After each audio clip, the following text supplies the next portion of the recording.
कैसे साथियों, स्वागत है आपका तक्षशिला यूके में।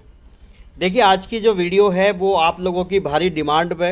हालांकि ये वीडियो मैं ये कहूँ तो ठीक नहीं है बनानी ज़्यादा, क्योंकि एग्जैक्ट आंकड़ा तो कोई भी नहीं बता सकता।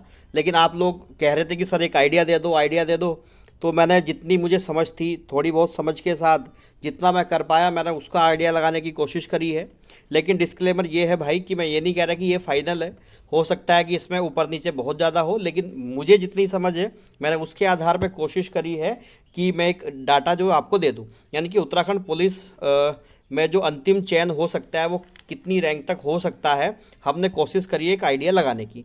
अब देखो, इसमें मैं दो तीन चीज़ें पहले क्लियर कर दे रहा हूँ कि इसमें मैंने लिया है कि सब लोग डीवी करवाएं और कोई भी अपनी सीट ना भरें, सभी के डॉक्यूमेंट सही हों और सभी लोगों ने पोस्ट प्रेफरेंस अपने हिसाब से सही भरी हो। ठीक है, क्योंकि कई लोग ऐसे जिनके डॉक्यूमेंट में गड़बड़ है, कई लोग ऐसे हैं जो डीवी छोड़ेंगे भी, कई लोग ऐसे हैं जो कहीं और ज्वाइन करेंगे, कुछ लोग ऐसे हैं जिनकी पोस्ट में केवल एक एक पोस्ट डली हुई है। तो कई सारे फैक्टर हैं जो इसको प्रभावित करेंगे। लेकिन हम एक आइडियल कंडीशन लेके चल रहे हैं कि अगर सब कुछ ठीक रहा तो उस आधार पर क्या होने वाला है। ठीक है, ठीक। साथ ही साथ हमने इसमें डीएफएफ और एक्स आर्मी मैन की जो सीटें, रिमेनिंग सीटें हैं, उनको ऐड नहीं किया है। साथ ही साथ हमने होमगार्ड की जितनी भी रिजर्व सीटें थी उनको यहाँ पे हमने मतलब उनको कंसिडर नहीं कर रहे हैं, क्योंकि आपने देखा होगा कि जो कन्वर्टेड सीटें हैं उसमें होमगार्ड की सीटों को वहाँ पर होमगार्ड, डीएफएफ और एक्स आर्मी की सीटों को उसमें कंसिडर नहीं करा गया है। केवल ऑर्फन, स्पोर्ट्स पर्सन और राज्य आंदोलनकारी को वहाँ पर कंसिडर करा गया है। तो वही इसी आधार पर मैं इस वीडियो को यहाँ पर आपको समझा रहा हूँ। ठीक है,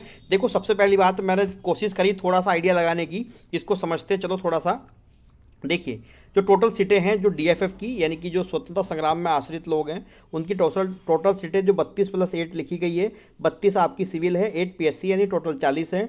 एक्स आर्मी मैन की 80 आपकी क्या है, ये आपकी सिविल है, और 20 आपकी यहाँ पे पीएससी है, तो टोटल 100 है। तो 140 सीटें यहाँ पे हैं। अब देखो, इसमें हमने तो वैसे अलग अलग आंकड़ा लगा दिया है, मैं आपको सारा आंकड़ा दिखा दूंगा मैंने क्या क्या करा है। देखो, इसमें आरक्षण में जैसे ऑर्फन में टोटल 19 सीटें हैं, एसपी में 15 की, इसमें आपकी मैं एससी की, जनरल की बात कर रहा हूँ, ये मैं एससी की बात कर रहा हूँ, यहाँ पे एससी की बात कर रहे हैं। ठीक है, एसपी आपके 12, राज्य आंदोलनकारी में 38 सीटें हैं और होमगार्ड में आपकी लगभग 15 सीटें हैं।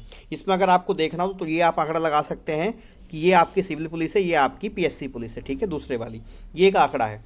टोटल जो है वो 304 सीटें वो हैं, और साथ ही साथ 76 जो पीएससी की सीटें, टोटल सीटें हैं बच्चों 380 एससी की। ठीक है, इसमें देखिए अभी कुछ सीटें घटती बढ़ती हैं, वो मैं बताऊंगा मैं कैसे घटती बढ़ती हैं। एसटी की जो टोटल सीटें हैं बच्चों वो 80 हैं, जिसमें 64 सीट आपकी सिविल की है, 16 पीएससी की हैं। इसमें जो ऑर्फन है वो 4 सीट रिजर्व हैं, एसपी की 4 हैं, राजेंद्र नगर की 8 हैं। अच्छा, कुछ लोग क्या करते हैं मेरे भाई लोग, वो ये करते हैं कि जैसे एसटी की 80 है तो 80 का सिलेक्शन हो जाएगा। ऐसा नहीं होता है दोस्तों। ऑर्फन भी इसी में से घटेगी, एसपी भी इसी में से घटेगी, राज्य आंदोलनकारी भी इसी में से घटेगी, और ये जो होमगार्ड है वो भी इन 80 में से ही घटेंगे। यानी कि ये इसकी, इस एसटी की रिजर्व कैटेगरी ये है। ठीक है, इसलिए प्रकार से एससी की रिजर्व कैटेगरी ये है। ठीक है, बाकी डीएफएफ और एक्स आर्मी मैन वो किसी भी कैटेगरी से कट सकता है। ठीक है, आपने नोटिफिकेशन देखा होगा। अगली यहाँ पे हमने ईडब्ल्यूएस का आंकड़ा लगाया, ये ओबीसी का आंकड़ा है। 224 और 56 सीट, यानी टोटल 280 सीटें हैं, जिसमें ऑर्फन, एसपी, राज्य आंदोलनकारी और आपका होमगार्ड, ये आपकी रिजर्व सीटें हैं जो हमने यहाँ पे सामने लगाई। ये जैसे 14, 11, 28। अब ये मत पूछना कि 3 - 7 - 14 क्या है, अभी आगे बताता हूँ कि मतलब क्या है। ईडब्ल्यूएस में आपकी 160 और 40, टोटल 200 सीटें हैं। ठीक है, वहीं अनरिजर्व की बात करेंगे तो अनरिजर्व में आपकी लगभग 848 सीटें आपकी सिविल में है, 212 सीटें पीएससी में हैं, 1060 सीटें हैं यहाँ पे। लेकिन ये 1060 नहीं है, इनमें से ऑर्फन की आपकी 53 सीटें हैं, एसपी की 42 सीटें हैं, राजेंद्रकारी की 106 सीटें और होमगार्ड की 53 सीटें हैं। यानी कि ये सारी सीटें अगर ऐड करोगे, इसको माइनस करना पड़ेगा 160 में से ही, तो उतनी सीटें बचती हैं अनरिजर्व। लेकिन अभी मैं आगे बताता हूँ कि खेल क्या है। ठीक है, देखो, इसके अलावा फिर हमने ये आंकड़ा लगाया मैंने थोड़ा सा, जिसमें मैंने देखा कि जनरल के अंदर होमगार्ड के केवल 4 ही लोग सेलेक्ट हैं, ऑर्फन के 2 हैं और राजेंद्रकारी का 1 है, स्पोर्ट पर्सन 1 भी नहीं मिल पाया है। ईडब्ल्यूएस में तो टोटली बच्चे 50 सेलेक्ट हुए हैं, जिसमें होमगार्ड के 5 हैं। ओबीसी में जो है वो होमगार्ड के 15 बच्चे लिए गए हैं, राज्य आंदोलनकारी के 14 बच्चे लिए गए हैं। ओबीसी में जो एसपी, स्पोर्ट पर्सन के 7 बच्चे हैं, और ओबीसी ऑर्फन में 3 बच्चे हैं। ठीक है, ऐसे ही एससी का आंकड़ा हमने लगाया, तो एससी में होम गार्ड के 14 बच्चे हैं, ऑर्फन के 5 बच्चे हैं, स्पोर्ट्स पर्सन के 8 बच्चे हैं और राज्य आंदोलनकारी के 3 बच्चे हैं। एसटी में टोटल 107 बच्चे लिए गए हैं, जिसमें होम गार्ड के जो हैं वो 4 बच्चे हैं, स्पोर्ट्स पर्सन के 6 हैं, ऑर्फन के यहाँ पर 1 हैं। यहाँ पर राज्य आंदोलनकारी का कोई भी यहाँ पर शामिल नहीं है, ठीक है। इसके अलावा देखो यहाँ पे आंकड़ा आपका है जो डीएफएफ है और एक्स सर्विसमैन है, इसमें आपके जनरल के जो है वो मतलब टोटल तो 11 हैं डीएफएफ में, जिसमें जनरल के 5 बच्चे हैं, ओबीसी के 3 बच्चे हैं, ईडब्ल्यूएस का 1 बच्चा है और एससी के 2 बच्चे हैं। 2 भाई हैं हमारे, बच्चे कहना तो गलत हो गए यार ये। और एक्स सर्विसमैन जो है कि वो 11 के 11 आपके जनरल से ही आपके कंसिडर हुए हैं, ठीक है। तो ये सारा का सारा आंकड़ा हमने लगाया। इन सब आंकड़ों को लगाने के बाद यार मैंने थोड़ी सी अपने देखो, मैं ये नहीं कह रहा कि ये फाइनल कट ऑफ है, मैं फिर कह रहा हूँ और इतने लोगों का ही होगा, हो सकता है इससे ज़्यादा का हो, इससे ज़्यादा का ही होगा, कम के होने की संभावना नहीं है। यानी कि मैं कम से कम जो बता रहा हूँ ना, तो आप ये मान के चलना कि इतने लोगों का तो श्योर हो ही जाएगा और इससे ज़्यादा का भी हो सकता है, ठीक है। तो मैंने कोशिश करी है, ठीक है। भूल चूक माफ़ है भाई, मैं पहले ही बता रहा हूँ, ठीक। कभी कहोगे सर ये है वो, बस मैं इसलिए बता रहा हूँ क्योंकि आप लोगों ने बहुत रिक्वेस्ट करी सर बना दो बना दो बना दो, तो मैं एक आइडिया दे रहा हूँ। बाकी देखो 2-3 बातें हैं। पहली बात ये है कि आप लोगों को, जितने भी भाई लोगों को यहाँ पे नाम है, सब लोगों को डीवी करवाना है। कोई ये मत सोचना कि हम डीवी नहीं करवाएंगे, ठीक है। सबको डीवी करवाना है क्योंकि इसमें कई सारे फैक्टर हैं जो काम करेंगे, क्योंकि अभी मेडिकल भी काम करेगा इसमें, ठीक है। तो अभी कुछ नहीं पता है। दूसरी बात है डॉक्यूमेंट भी काम करेंगे, किसी के हो सकता है कि जो सर्टिफिकेट है वो सही ना हो, तो वो भी काम करेंगे। इसके अलावा कुछ लोग डीवी छोड़ेंगे, वो भी काम करेगा। इसके अलावा कुछ लोगों ने पोस्ट प्रेफरेंस ठीक नहीं भरी है। मैं बार बार कह रहा हूँ, किसी ने 1 ही भर दी, किसी ने 2 भर दी, किसी ने कुछ भर दिया, किसी ने पीएससी ऊपर कर दी, किसी ने सिविल नीचे कर दी। तो वो सब फैक्टर यहाँ पे काम करेंगे, तो उन सब फैक्टर के बाद ही निर्णय आएगा कि आपका किस किस तरीके से आएगा। लेकिन हमने एक जनरल कंडीशन ली है उसके आधार पर, ठीक है। चलिए मैं बता रहा हूँ कि अब कितने कितने लोगों का यहाँ पे फाइनल सिलेक्शन हो सकता है। मैं आंकड़ा दे रहा हूँ, लेकिन आंकड़ा देने से पहले अगर अभी तक भी चैनल सब्सक्राइब नहीं कर रखा हो तो कर देना, आप लोगों की सपोर्ट की बहुत आवश्यकता है, ठीक है। चलो देखते हैं। देखो हमने एक छोटा सा आंकड़ा लगाया, मैं सीधा बता देता हूँ, मैं ज़्यादा बातें नहीं घुमा रहा हूँ। सीधी बात यह है कि देखो जनरल में जो मैंने आंकड़ा लगाया है, ठीक है, वो आंकड़ा हमने ये है कि देखो टोटल अगर यहाँ बच्चे देखोगे आप जनरल में, तो लगभग आप देखोगे खेल ये है कि 1060 सीटें थी। 1060 सीटों में से होमगार्ड की सीटें आपको 53 की 53 निकालनी पड़ेंगी, क्योंकि होमगार्ड कैरी फॉरवर्ड होगा, होमगार्ड का कोई भी कन्वर्टेड नहीं हुई है। 53 वो बाहर हो गई यहाँ से, और 2 ऑर्फन बाहर हो गए और 1 राज्य आंदोलनकारी चला गया। यानी कि वो सीटें 1060 में से घटेंगी तो कितनी सीटें बचेंगी? 1004 सीटें यहाँ बचेंगी 56 सीटें जाने के बाद, ठीक है। इसके अलावा आपको 16 सीटें और निकालनी पड़ेंगी, ठीक।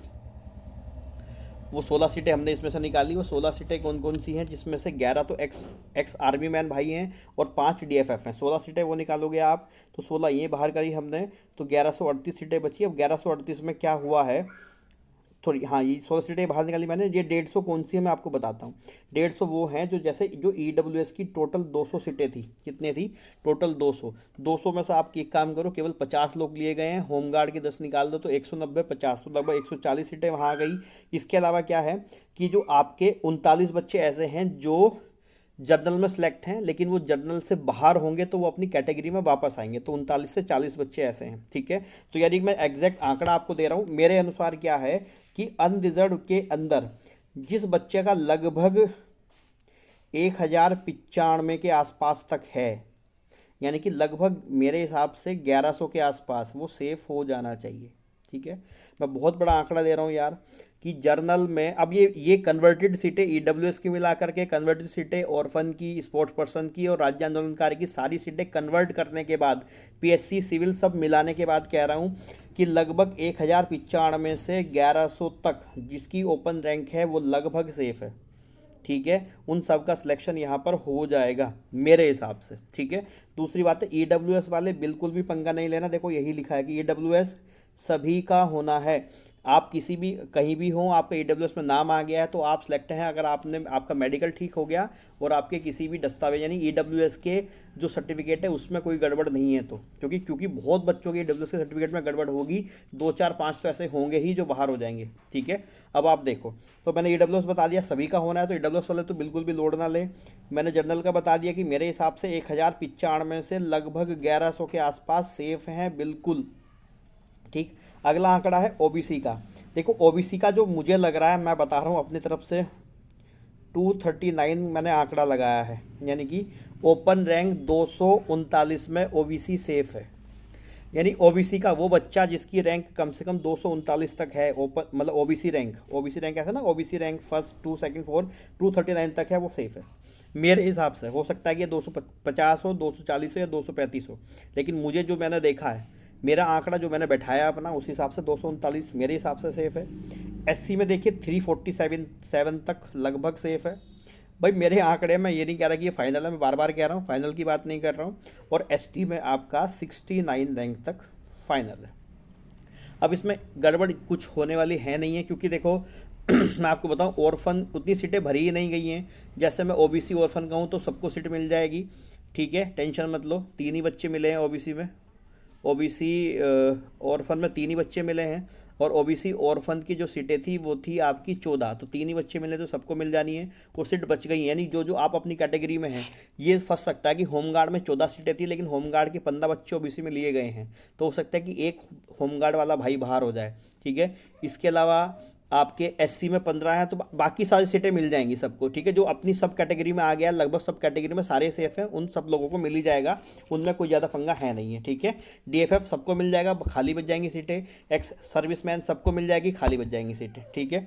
तो हमने एक छोटा सा आंकड़ा लगाया अपनी ओर से। अब मैं ये नहीं कह रहा कि ये बिल्कुल फाइनल है, आप लोगों के कहने पे मैंने लगा दिया है आंकड़ा, ठीक है। बाकी डीवी सब लोग करवाने जाना, सब लोगों को करवाना ही है।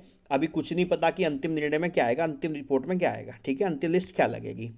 साथ ही साथ आपको क्या लगता है कि ठीक है या गलत है, या इसमें और संशोधन होगा, या क्या आपके हिसाब से क्या है, आप कमेंट सेक्शन में डालना, फिर उसको भी देखेंगे, ठीक है। चलिए आज इतनी बातें हैं। चैनल सब्सक्राइब नहीं कराओ तो फिर कर देना, मैं बार बार कह रहा हूँ आपको, ठीक है। चलिए बहुत बहुत धन्यवाद। जय हिंद, जय उत्तराखंड।